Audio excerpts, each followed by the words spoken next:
श्री गणेशाय नमः। ओम नमो भगवते वासुदेवाय। पुरुषोत्तम मास अधिक मास महात्म्य 10वां अध्याय। ऋषि कहने लगे, हे सुंदरी, अब से तीसरा मास पुरुषोत्तम आएगा। उसमें स्नान करने से मनुष्य दोषों से छूट जाता है। इसके तुल्य कार्तिक आदि कोई भी मास नहीं है। सब मास तथा पक्ष और जो भी पर्व है पुरुषोत्तम मास की 16वीं कला के बराबर भी नहीं है।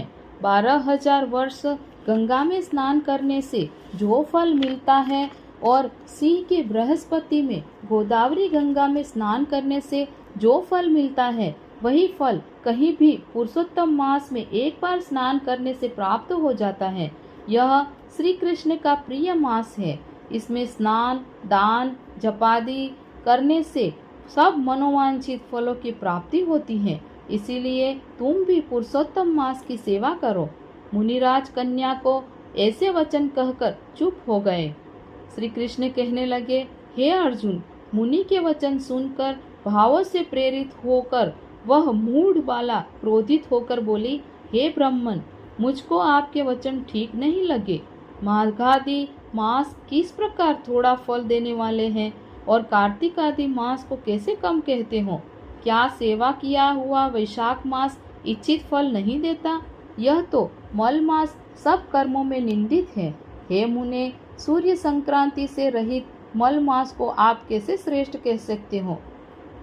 इस प्रकार क्रोध से कहे गए ब्राह्मण की पुत्री ने वचनों को सुनकर ऋषि का शरीर जलने लगा और क्रोध से नेत्र लाल हो गए, परंतु फिर भी मित्र की कन्या को श्राप नहीं दिया और सोचने लगे कि कन्या मूर्ख है, अपनी हित अहित को नहीं जानती।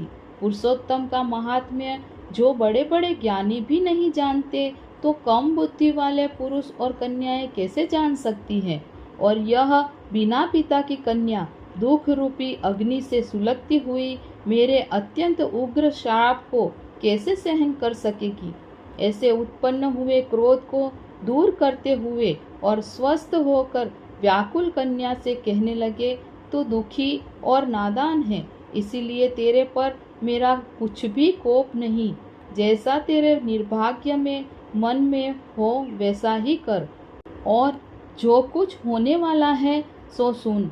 मैं कहता हूँ, तूने जो पुरुषोत्तम मास का अनादर किया है, इसका फल इस जन्म या अगले जन्म में अवश्य होना चाहिए, क्योंकि तेरे पिता मेरा मित्र था।